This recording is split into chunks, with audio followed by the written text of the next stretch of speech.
कोई दिक्कत नहीं आई होगी। तो चलिए आगे बढ़ते हैं और अगले क्वेश्चन में जाएंगे। यहाँ पे नेक्स्ट क्वेश्चन जो आता है ये काफ़ी इंपॉर्टेंट है। यहाँ पे बोला गया है यहाँ पे अक्सर खबरों में देखा जाने वाला डेजर्ट साइक्लोन अभ्यास भारत और निम्नलिखित में से किस देश के बीच आयोजित किया जाता है। यानी कि desert cyclone exercise often seen in news is conducted between India and which of the following country, यानी कि इसे किन देशों के बीच में किया जाता है।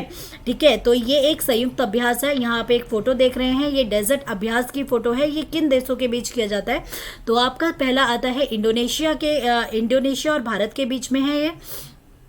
ठीक है, और या फिर ये यूएई और भारत यानी कि यूनाइटेड अमीरात के बीच में और इंडिया के बीच में है, या फिर यूनाइटेड अरब अमीरात के बीच में, या मिस्र और इंडिया के बीच में है, या ओमान और इंडिया के बीच में।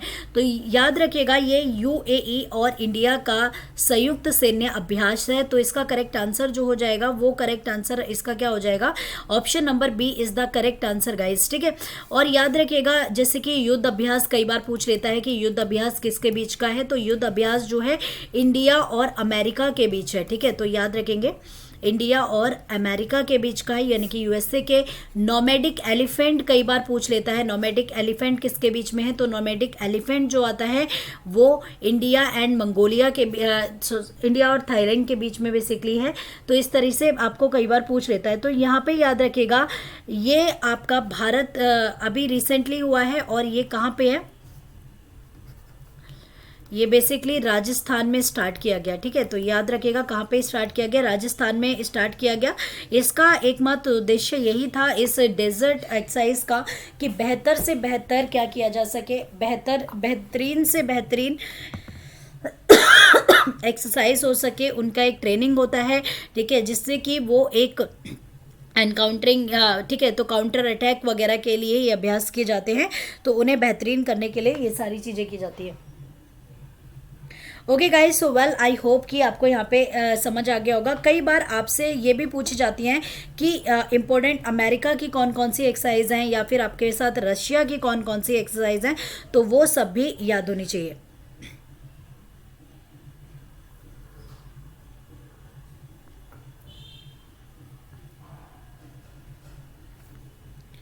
ओके गाइस, तो ये आपको याद रखनी है।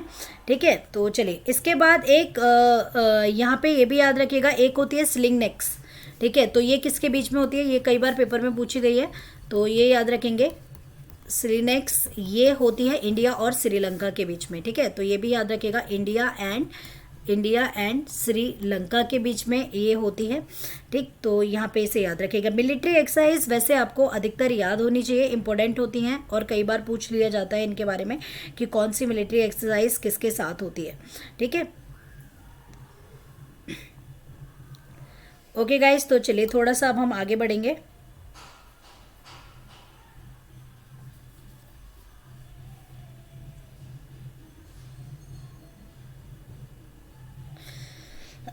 एक होती है बहुत ही इंपॉर्टेंट जो कि आपको कमेंट सेक्शन में बताना है, शक्ति।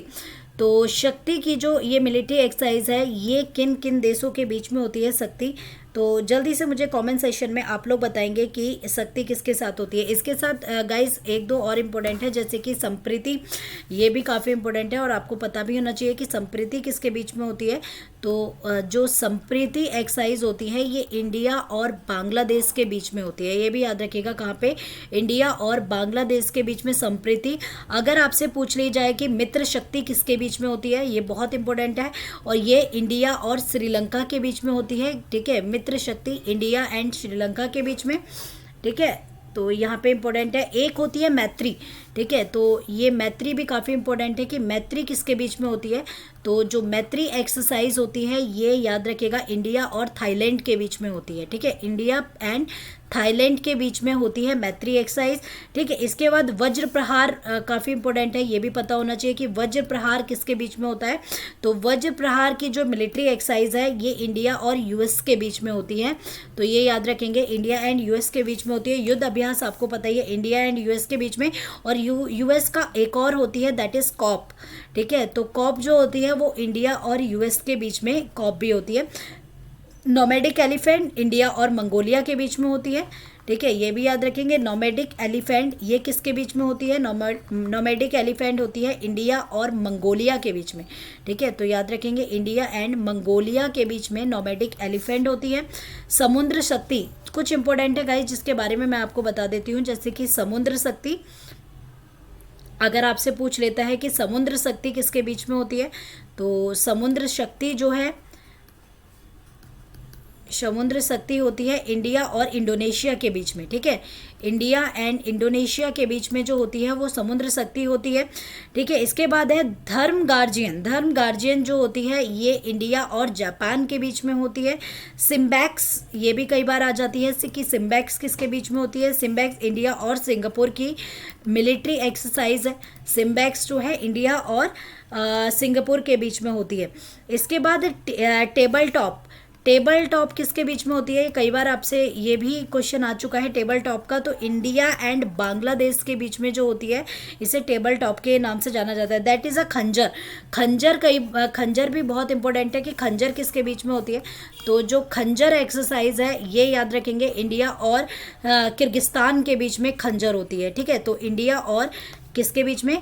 किर्गिस्तान के बीच में, ठीक है, तो इंडिया और किर्गिस्तान के बीच में जो एक्सरसाइज होती है दैट इज़ खंजर, ठीक है। तो आपको ये कुछ एक्सरसाइज हैं जिनके बारे में याद रखना है। और एक याद रखिएगा कॉनकन, ठीक है, कॉनकन इंडिया और यूके के बीच में होती है, ठीक है, तो कॉनकन जो होती है वो इंडिया एंड यूके के बीच में, यूनाइटेड किंगडम के बीच में कॉनकन होती है, ठीक है।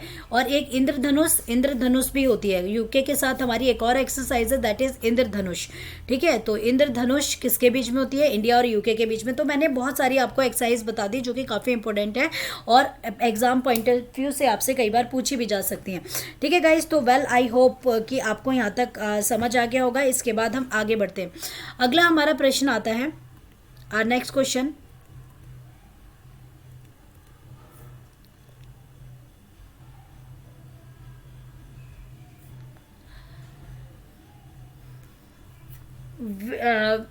with reference to bubble baby syndrome consider the following statement.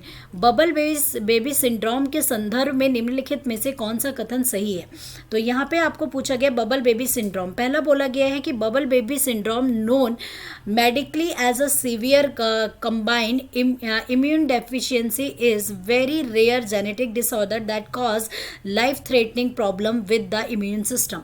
मतलब बोला गया है कि बबल बेबी सिंड्रोम जो होता है ये एक बहुत ही सीवियर जो कि इंसान के इम्यून सिस्टम को इफेक्ट करता है और ये जीवन का खतरा होता है कि व्यक्ति को अगर ये हो जाती है तो उसके जीने की प्रत्याशा बहुत अधिक, जो जीवन की प्रत्याशा है वो बहुत अधिक हद तक कम हो जाती है, जिसको फुल फॉर्म होती है सीवियर कंबाइंड इम्यून डेफिशिएंसी, इसकी फुल फॉर्म है। तो SCID is a pediatric emergency without treatment. Babies are not likely to survive past their first birthday। यानी कि ये SCID बच्चों में एक चिकित्सकीय आपात स्थिति है। यदि शिशुओं का इलाज नहीं किया गया तो उनके पहले दिन के बाद जीवित रहने की संभावना कम हो जाती है। अगर उनका समय पे अगर इलाज नहीं हो रहा तो वो पहले दिन के बाद जीवित नहीं रह पाते। पहले जन्मदिन के बाद तक भी, अगर मान लीजिए उनका जन्मदिन है तो उतने मतलब फर्स्ट बर्थडे तक भी जिंदा नहीं रहेंगे। तो इसमें आपको बताना है कि कौन सा उत्तर एकदम सही है। तो पहला सही है, ओनली 2 सही है, या दोनों सही है, या ना तो एक सही है ना तो 2। तो गाइज इसका करेक्ट आंसर हो जाएगा बोथ ऑप्शंस आर करेक्ट, कि ये एक जेनेटिक डिसऑर्डर है, ठीक है, जो कि आपका लाइफ थ्रेटनिंग है, यानी कि जीवन की जो प्रत्याशा है उसको पूरे हद तक ख़त्म ही कर देता है। और अगर किसी बच्चे में ये पाया जाता है जेनेटिक डिसऑर्डर तो उसके जीवित रहने की संभावना ऑलमोस्ट ख़त्म हो जाती है, ठीक है।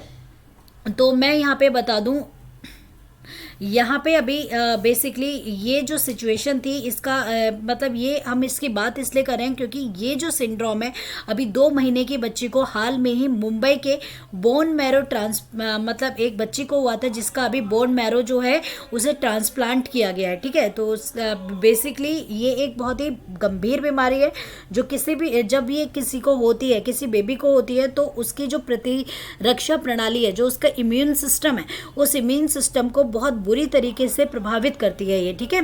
तो ठीक है, इसे लिविंग बबल सिंड्रोम भी कहा जाता है। ठीक है, तो ये याद रखेंगे, लिविंग बबल सिंड्रोम के नाम से भी बेसिकली ये जानती है, बबल बेबी सिंड्रोम या लिविंग ठीक है सिंड्रोम के नाम से जानती है, क्योंकि ये उस बच्चे के लिए बहुत ज़्यादा घातक है।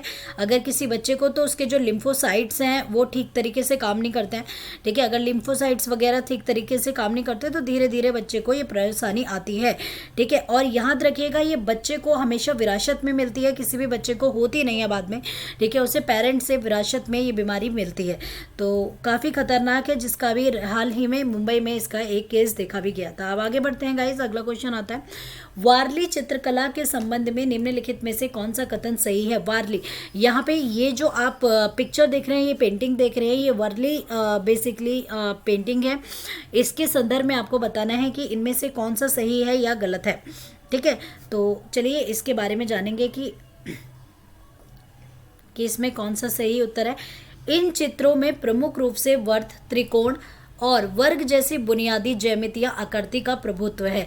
यानी कि आपको इसमें साइकिल्स मिलेंगे, ट्रायंगल्स मिलेंगे, इस तरह की आपको ये पूरी चित्रकला मिलेगी। ये उड़ीसा और सोरा जनजाति द्वारा प्रचलित है, यानी कि जो उड़ीसा की जो सोरा जनजाति है उसके द्वारा बेसिकली ये बनाई जाती है। तो आपको बताना है कि इनमें से क्या सही उत्तर हो जाएगा इसके संदर्भ में। तो देखिए, तो इसमें क्या करेक्ट आंसर हो जाएगा, ऑप्शन ए या बी। तो यहाँ पे याद रखिएगा, ये जो चित्र है आपने ये पूरी देखी, यहाँ पे और बड़ी तरीके से हम लोग यहाँ पे देख लेते हैं। तो इसमें आपको कुछ ट्रायंगल टाइप के भी दिख रहे होंगे, देखो यहाँ पे ये दिख रहा है। ठीक है, तो आपको इसमें ट्रायंगल देखने के लिए मिलते हैं, इसमें आपको राउंड देखने के लिए मिलते हैं।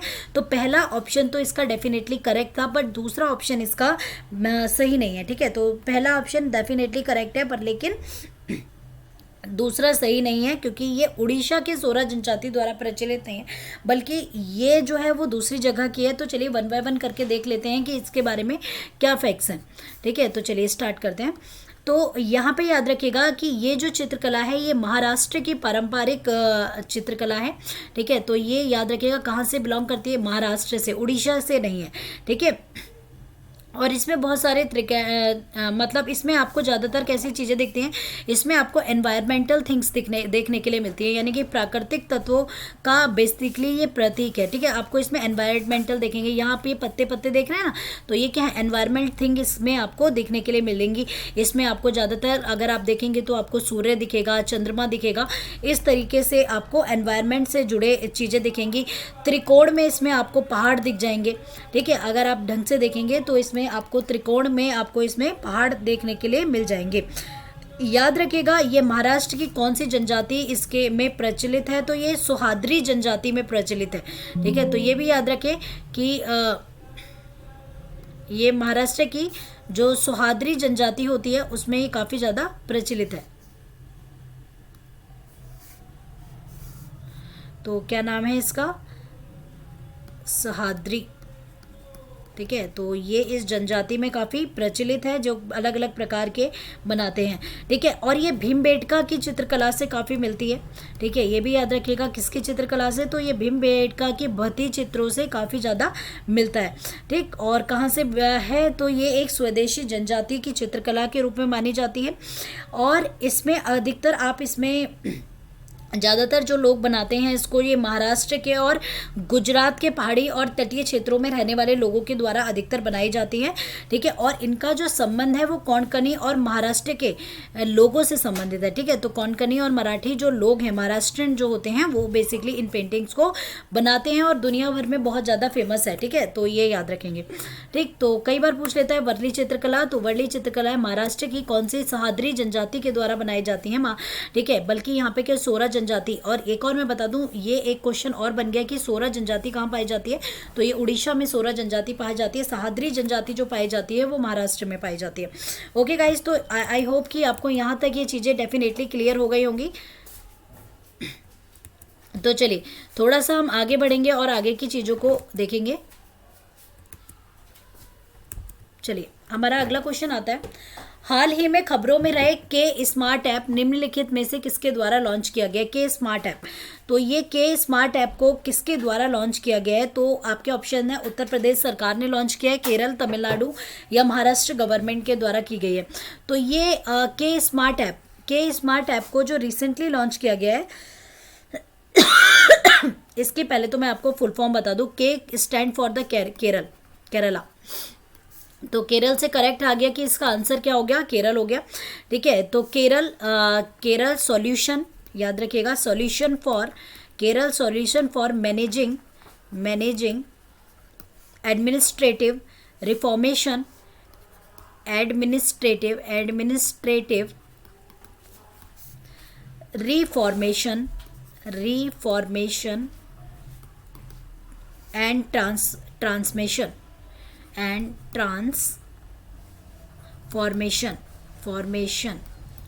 इसकी फुल फॉर्म है Kerala solution for managing administrative reform transformation. ठीक है, तो बेसिकली इस नाम से इसे जाना जाता है। ठीक गाइस, तो इसे हम किस नाम से जानते हैं, केरला। तो ये जो एक एप्लीकेशन है, ये मतलब एक सुशासित संस्थानों के लिए बेसिकली एकीकृत एक प्लेटफॉर्म है। ठीक है, जो जितने भी हमारे मतलब केरल के जो जितने भी ऑफिसेज है एडमिनिस्ट्रेटिव हैं, वो अपनी जानकारी के लिए इस एप्लीकेशन के थ्रू, आप अगर केरल के जो भी एडमिनिस्ट्रेटिव जानकारी है उस जानकारी को अगर आप जानना चाहते हैं तो आप इस एप्लीकेशन के थ्रू इजीली इसको जान सकते हैं। तो उसके लिए बेसिकली इसे बनाया गया है। तो इजी क्वेश्चन था गाइस। और यहाँ पर आप एक स्टेट देख रहे हैं, यहाँ पर उत्तर प्रदेश देख रहे हैं। उत्तर प्रदेश में एक इम्पोर्टेंट नेशनल पार्क पड़ता है, that is Dudhwa national park, तो जो कि उत्तर प्रदेश में पड़ता है। ठीक है, तो ये काफ़ी इंपॉर्टेंट सा होता है, तो याद रखिएगा। ठीक, और इसके साथ चंद्रप्रभा वाइल्ड लाइफ सेंचुरी भी यहीं पे पड़ती है, याद रखिएगा। चंद्रप्रभा वाइल्ड लाइफ सेंचुरी कहाँ पड़ती है, ये भी उत्तर प्रदेश में पड़ती है। इसके बाद आता है वित्त आयोग के संदर्भ में निम्नलिखित में से कौन सा कथन सही है। वित्त आयोग के संदर्भ में, यानी कि मिनिस्ट्री नहीं कहेंगे, आई मीन फाइनेंस कमीशन के, तो ये बोला गया यह केंद्र और राज्य के बीच वित्तीय संबंधों को परिभाषित करने के लिए भारतीय संविधान के अनुच्छेद 280 के तहत हर 5 साल में भारत के राष्ट्रपति द्वारा स्थापित एक संवैधानिक निकाय है। यानी कि ये कॉन्स्टिट्यूशनल संवैधानिक निकाय को हम इंग्लिश में अगर बात करें तो क्या कहते हैं, that is a constitutional body. Okay, तो ये एक कॉन्स्टिट्यूशनल बॉडी है। ठीक है, तो this is a constitutional body. ये कॉन्स्टिट्यूशनल बॉडी है जो कि भारत संविधान के कौन से अनुच्छेद के अंदर आती है, तो ये भारत सरकार के अनुच्छेद 280 के अंतर्गत आती है। और इसका जो काम होता है, केंद्र और राज्य सरकार के जो वित्तीय संबंध हैं, उनके जो फाइनेंशियल रिलेशंस हैं, उन फाइनेंशियल रिलेशंस को बेहतर बनाने के लिए काम करती है। दूसरा, इसमें इसकी जो नियुक्ति होती है वो राष्ट्रपति के द्वारा एक अध्यक्ष और अन्य चार सदस्यों के द्वारा इन्हें चुना जाता है, यानी कि इसकी नियुक्ति राष्ट्रपति के द्वारा होती है। इसके बाद नीति आयोग के पूर्व उपाध्यक्ष और कोलंबिया विश्वविद्यालय में प्रोफेसर डॉक्टर अरविंद पनगड़िया को भारत सरकार ने 16वें वित्त आयोग का अध्यक्ष नियुक्त किया गया। ठीक है, तो अरविंद पनगड़िया जी को क्या किया गया है, 16वां आयुक्त नियुक्त किया गया है, जो नीति आयोग के पूर्व उपाध्यक्ष भी रह चुके हैं। तो दोस्तों, यहाँ पर इसके वित्त आयोग के संदर्भ में हमसे पूछा गया है, तो फाइनेंस कमीशन का जो काम होता है वो केंद्र और राज्य के बीच जो वित्तीय संबंध है उन्हें बेहतर बनाने का होता है। और ये भारतीय संविधान के अनुच्छेद 280 के तहत आता है। ठीक है, और यहाँ पे याद रखिएगा इसे राष्ट्रपति जी के द्वारा स्थापित किया जाता है। यहाँ पर क्वेश्चन आपके द्वारा ये भी पुट किया जा सकता है कि मैम इसे भारत के राष्ट्रपति के द्वारा ही क्यों स्थापित किया जाता है, तो यहाँ पे याद रखिएगा इसे भारत के राष्ट्रपति द्वारा इसलिए स्थापित किया जाता है क्योंकि वित्त आयोग जो है, याद रखिएगा वित्त आयोग एक संवैधानिक निकाय है, दैट इज कॉन्स्टिट्यूशनल बॉडी। यहाँ पे याद रखेंगे ये क्या है, एक कॉन्स्टिट्यूशनल बॉडी है। और गाइस याद रखिएगा कोई कॉन्स्टिट्यूशनल बॉडी वो होती है विच इज, याद रखिएगा which is mention in constitution. याद रखिएगा constitutional bodies are those body which is mention in constitution, कि संवैधानिक निकाय वह निकाय होता है जो भारत के संविधान में लिखा जाता है। ठीक है, तो जिसे भारत के संविधान में लिख दिया गया है वो क्या है, कॉन्स्टिट्यूशनल बॉडी है। तो कॉन्स्टिट्यूशनल बॉडी एक संवैधानिक निकाय है जिसे कॉन्स्टिट्यूशन में लिख दिया गया है। तो यहाँ पे याद रखिएगा कि ये क्या है, एक कॉन्स्टिट्यूशनल बॉडी है, क्या, वित्त आयोग। और जितनी भी कॉन्स्टिट्यूशनल बॉडीज होती हैं उन सभी कॉन्स्टिट्यूशन कॉन्स्टिट्यूशनल बॉडी को हेड करते हैं प्रेसिडेंट, तो फिर उनकी स्थापना हो या उनकी नियुक्ति हो वो सभी भारत के राष्ट्रपति के द्वारा की जाएगी। करंट में, ठीक है, करंट में ऑनरेबल द्रौपदी मुर्मू जी हैं, तो ये द्रौपदी मुर्मू जी के द्वारा अभी करंट में करी गई है। तो दोस्तों यहाँ पे मैं आपको बता दूं कि इसमें अब एक तो मतलब इसमें एक अध्यक्ष होते हैं, इसमें टोटल जो सदस्यों की संख्या है वो 5 होती है, एक अध्यक्ष और 4 अन्य सदस्य इसमें पाए जाते हैं। कॉन्स्टिट्यूशनल बॉडीज के सिवा एक और होते हैं, एक तो कॉन्स्टिट्यूशनल बॉडी बहुत इंपॉर्टेंट होती है, एक होती है स्टैट्यूटरी बॉडी। स्टैट्यूटरी बॉडी को हिंदी में वैधानिक निकाय के नाम से जाना जाता है, दैट इज वैधानिक निकाय। वैधानिक निकाय बच्चा क्या होते हैं, तो statutory bodies are those body which is not mention in Indian constitution. वैधानिक निकाय वह निकाय होते हैं जो संविधान में लिखित नहीं है, जिन्हें संविधान में नहीं लिखा गया है, ठीक है, तो वो हम क्या कहेंगे, वैधानिक निकाय कहेंगे। जैसे कि रिजर्व बैंक ऑफ इंडिया, ठीक है, रिजर्व बैंक ऑफ इंडिया क्या है, कॉन्स्टिट्यूशनल बॉडी नहीं है, ठीक है, ये एक वैधानिक निकाय है। बल्कि अगर मैं बात करती हूँ वित्त आयोग की, national commission for schedule caste की, तो ये सब आपके संवैधानिक निकाय यानी कि कॉन्स्टिट्यूशनल बॉडीज हैं। बट लेकिन अगर मैं इसके विपरीत स्टैट्यूटरी बॉडीज की बात करती हूं तो स्टैट्यूटरी बॉडीज कभी भी कॉन्स्टिट्यूशन में लिखी नहीं जाती हैं। Okay guys, so well I hope कि आपको यहाँ पे समझ आ गया होगा। इसके बाद यहाँ पे हमने सदस्यों की बात कर ली, इसके बाद इसका वो करते, इसके अभी करंट में जो अध्यक्ष के रूप में चुने गए हैं वो अरविंद पनगरिया जी चुने गए हैं, जो कि पहले नीति आयोग के भी रह चुके हैं। नीति की आपको फुल फॉर्म बच्चा पता होनी चाहिए कि नीति की फुल फॉर्म क्या होती है। इसकी फुल फॉर्म होती है national institute of transforming India, ठीक है, तो याद रखेंगे national institute for transforming India. National institute of transforming India का जो स्थापना की गई थी वो 1 जनवरी 2015 को की गई थी। इसके पहले इसका नाम प्लानिंग कमीशन के रूप में आप इसे जानते थे। इसके जो चेयरपर्सन होते हैं वो बाय डिफॉल्ट कौन होते हैं, भारत के प्रधानमंत्री होते हैं। करंट में ऑनरेबल नरेंद्र दामोदर दास मोदी जी हैं। इसके साथ मैं आपको बता दूं नीति आयोग के करंट में वाइस चेयरमैन सुमन बेरी हैं, करंट में याद रखिएगा सुमन बेरी जी हैं, और इसका हेड ऑफिस न्यू दिल्ली के अंदर पड़ता है। तो यहाँ पर इसका करेक्ट आंसर था उपयुक्त सभी, यानी कि वित्त आयोग के संदर्भ में ये सभी ऑप्शंस सही थे, ठीक है, तो यहाँ पे इसे याद रखेंगे। यहाँ तक आपने समझ लिया होगा।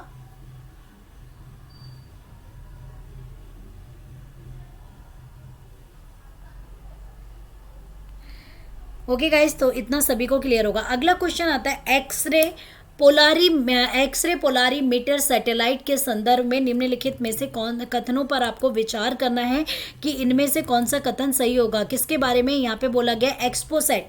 एक्सपोसैट क्या है, एक सैटेलाइट सिस्टम है, ठीक है, तो इसके बारे में क्या करेक्ट आंसर हो जाएगा ये आपको बताना है। एक्सपोसैट नासा द्वारा लॉन्च किया गया दुनिया का दूसरा उपग्रह आधारित मिशन है जो एक्सरे पोलारीमेट्री माप के लिए समर्पित किया गया है।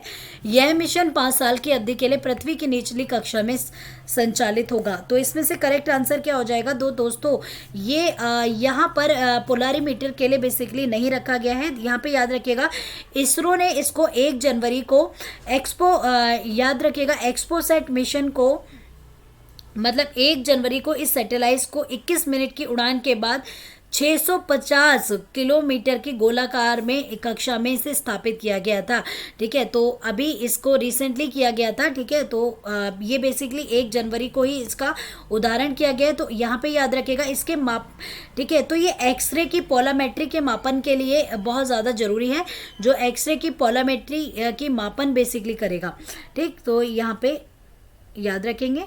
आगे बढ़े, और ये इसको निचली कक्षा में इसे उतारा जाएगा, ठीक है, तो ये भी याद रखिएगा इसे कौन सी कक्षा में, तो मिशन पृथ्वी की निचली कक्षा में उतारा जाएगा। और इसका जो टोटल टाइम पीरियड अनुमानित किया गया है वो टोटल 5 साल के लिए इसे अनुमानित किया गया है कि 5 साल तक बेसिकली ये इसी मिशन पर ये काम करेगा, ठीक है। तो चलिए अगले क्वेश्चन में जाएंगे। हमारा अगला क्वेश्चन आता है सिंथेटिक हीरे के संबंध में आपको कौन सा कथन गलत है। अभी रिसेंटली इसके ऊपर बहुत बहस छिड़ी हुई थी, तो आपको बताना है रासायनिक वाष्प जमाव या उच्च दबाव उच्च तापमान विधियां 2 प्रक्रिया हैं जो मुख्य रूप से इनके निर्माण में उपयोग की जाती हैं।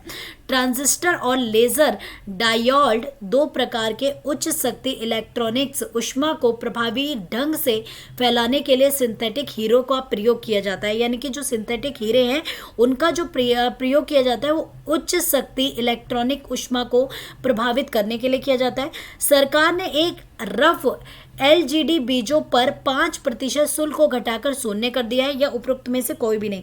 तो आपको यहाँ पे इसका गलत बताना है कि इनमें से कौन सा इसका गलत उत्तर है।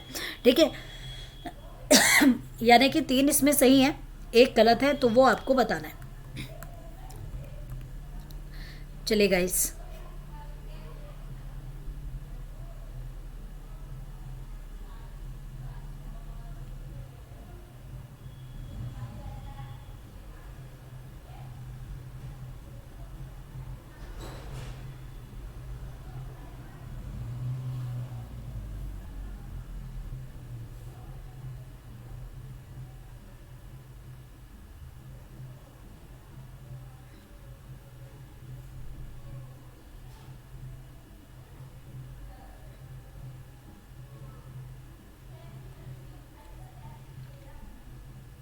चलिए तो यहाँ पे याद रखिएगा, जो सिंथेटिक हीरा होता है वो रासायनिक वाष्प जमाव, ठीक है, इन सभी का काम करता है। तो ये उच्च दबाव को बनाने के लिए, याद रखिएगा, रासायनिक वाष्प जमाव और दबाव उच्च तापमान सिंथेटिक हीरे को बनाने के लिए उपयोग की जाने वाली 2 प्रमुख प्रक्रिया है।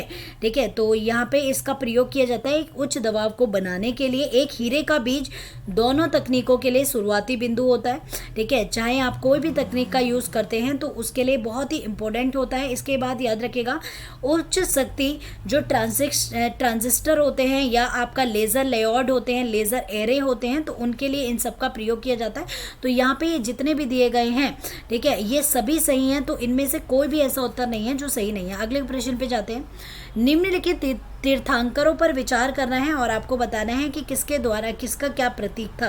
तो यहाँ पे वर्धमान महावीर का शेर, आपको यहाँ पे कौन सा युग में एकदम सही है उसके बारे में आपको बताना है।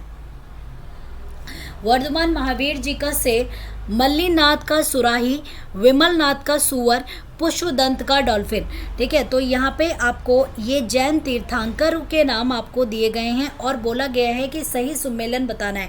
तो देखिए, वर्धमान महावीर जो थे, ठीक है, इनका प्रतीक शेर है और जिसका रंग सुनहरा है। ठीक है, तो यहाँ पे मैं आपको बता दूं, इनका जो प्रतीक था वो शेर था और ये सुनहरे रंग का था। ठीक है, तो इसका रंग क्या था? सुनहरा था। और ये याद रखिएगा, ये शक्ति और साहस का प्रतीक था। ठीक है, शक्ति और साहस का बेसिकली ये क्या है? ये प्रतीक था। ठीक, इनकी उपलब्धि समृद्ध महानायक जैन धर्म की शिक्षाओं की राजशीलता और शक्ति को दर्शाती है। ठीक है, तो ये बेसिकली जैन धर्म के लिए एक बहुत बड़े, आप सभी को पता है वर्धमान महावीर जी के बारे में, तो ये जैन धर्म की एक शक्ति के रूप में उभर के आए।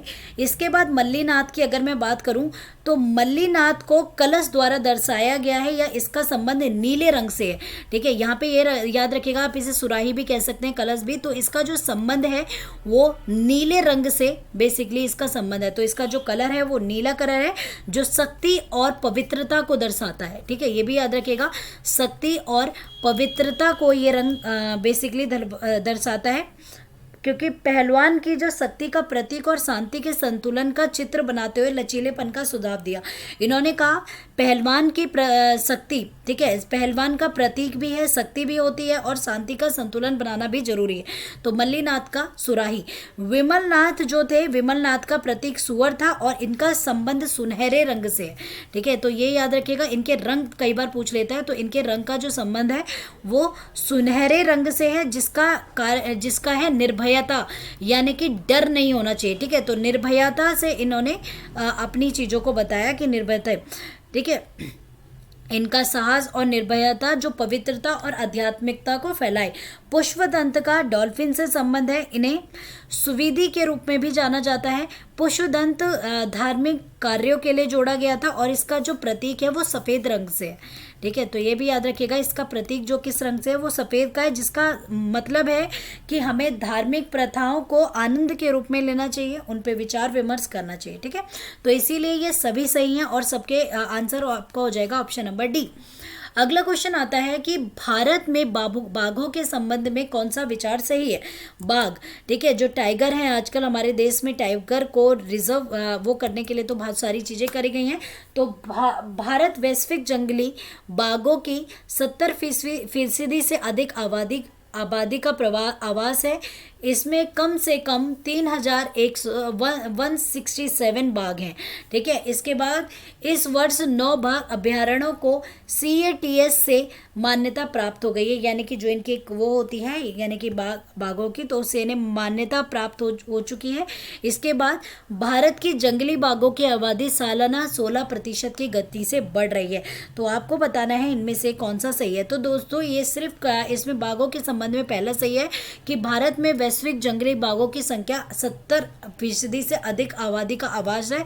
इसमें कम से कम 3000 यानी कि 3167 बेसिकली बाघ इंडिया के अंदर हैं। तो केवल 1 ही इसमें सही है, ये आंसर सही नहीं है, ठीक है। तो काफ़ी सारे बाघ भारत का जो कूना नेशनल पार्क है, जो बाहर से बाघ आए थे अभी, उन्हें कहाँ रखा गया था, जो कूना नेशनल पार्क के अंदर बेसिकली इन बाघों को रखा गया था। तो ये सारी आपको यहाँ से याद रखनी है, ठीक है। साथ ही साथ बाघों के संरक्षण के लिए भी सरकार द्वारा कई कदम उठाए गए हैं, ठीक है। तो अभी इसमें ऐसा कुछ है नहीं कि जो बहुत वो हो।